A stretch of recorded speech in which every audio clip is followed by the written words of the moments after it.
Hey guys, VideoJames, and today we're going to be looking at how to use Tyrantrum.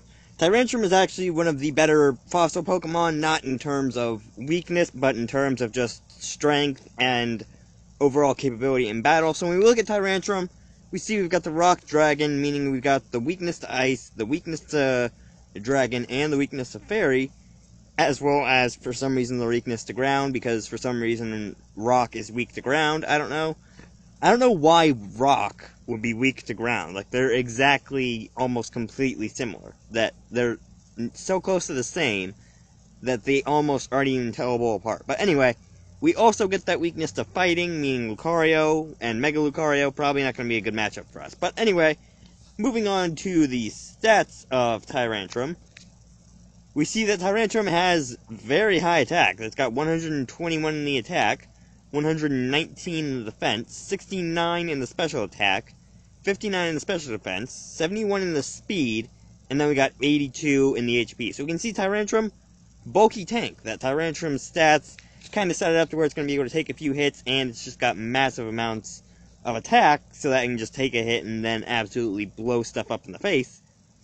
And we see that while the speed isn't too great, it still is very potentially deadly to a lot of Pokemon. That speed will actually come in handy a lot of the times with Tyrantrum, especially if you're using something like Dragon Dance, which Tyrantrum does get access to, because 241 with a Dragon Dance is still really high. That's like 360 something. Moving over into Showdown, we see the first Tyrantrum set is a Choice Scarf Rockhead set with Head Smash, Earthquake, Iron Head, and Outrage. And the idea behind this set is just outspeed almost a lot of Pokemon and do massive amounts of damage. The idea behind this set is we've got the Rockhead ability, meaning that attacks with recoil won't really hurt us, which means we got Head Smash. Head Smash, Tyrantrum's signature move, 120 base power rock type move with 100% accuracy that has a third of the damage as recoil. Okay, now I'm going to be able to get that move off and I won't have any recoil because of my ability. And then we got Earthquake just for that massive damage and accuracy. Iron Head for coverage on stuff like fairies and ice types and all that. And it does get that 20% chance to flinch, which is why I love Iron Head so much. And then we just got Outrage for the dragon attack plus the stab for basically max amount of attack as possible. And then you can just absolutely wreck with Outrage. Because Outrage is arguably the strongest dragon type move ever. But then we see Tyrantrum stats as we got maxed out attack, maxed out speed, and 4 EVs in the HP with a Jolly Nature. So the idea behind this is basically we get our Tyrantrum into 265 speed, Choice Scarf brings it up to 380 something, if not 400, and then we just got massive amounts of attack to where we don't need any boost, and our HP is still relatively high, so we are going to actually survive a few hits and outspeed most Pokemon. While we will still be getting outsped like things like Togekiss. That Togekiss, 80 speed compared to Tyrantrum 71. That it's going to outspeed us if it's a Choice Scarf, and on almost 90% of the time, we see Togekiss actually is Choice Scarf, so it's going to end up being a problem for us. However, that is only if Togekiss is Choice Scarf. Unless you have something that has a higher base speed than a Scarf Kiss, or is basically faster than basically any other Pokemon, Tyrantrum is going to be able to outspeed most Pokemon and be able to actually take down almost whatever it wants to. And then we see the next set is a Dragon Dance set that we got Dragon Dance, Head Smash, Dragon Claw, and Iron Head with the Rockhead ability once again.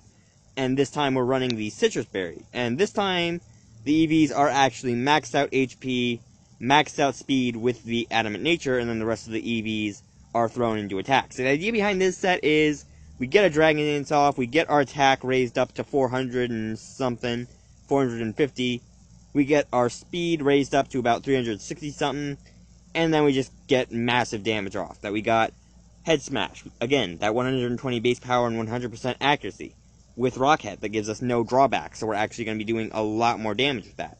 Dragon Claw for the stab, because with this set, Outrage isn't really going to be good because you don't really want to limit yourself on this set. That with your speed, you're going to want to be able to react fast to almost anything, and if you lock yourself into something like Outrage, then your opponent can just switch into a Fairy type and make it to where you're confused, so you won't really have much of a chance to actually survive. And then we got Citrus Berry just for that kind of health recovery, that if our opponent manages to land a hit, which they likely will after the first Dragon Dance, that we get our health back up to where we need to, if we need to. You can also run Life Orb on this set. I prefer Citrus Berry, honestly. Maybe even Aguav Berry, just because with this Tyrantrum, Life Orb not really going to help us, honestly, because after the Dragon Dance, we've already sustained a little bit of damage, so we're going to want to have some form of health recovery, i.e. the Citrus Berry. And then, again, the idea behind this set, maxed out HP and speed, so we're a tanky, speedy thing. That with our HP being at 368, it's going to take a couple of hits to take us down, unless they get one super effective hit from something like, say, a special attack boosted Greninja. That even a regular Greninja with Ice Beam, gonna find it hard to take out all of Tyrantrum's HP in one hit.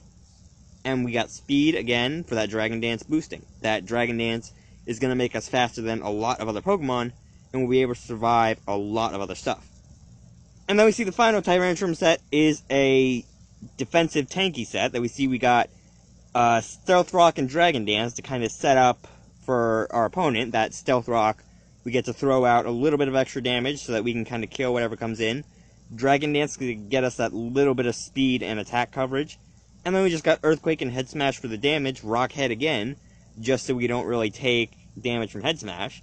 And then we're also running the Lumberry on this set, and we're running Lumberry because we don't really want to die with this set. This set kind of wants to not get a status, because that's going to end up being a problem for us.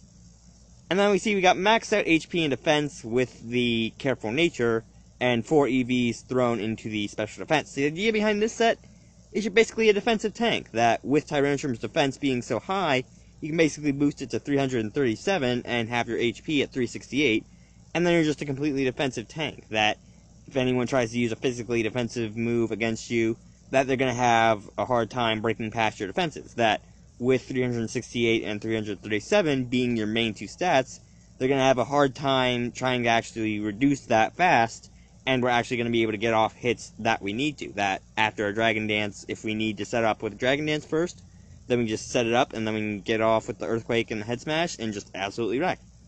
And you can run Rocky Helmet on this as well. Rocky Helmet is another potential item. I wouldn't say Life Orb would work out too well with this. I don't really see many situations in which Tyrantrum and Life Orb work out well anymore.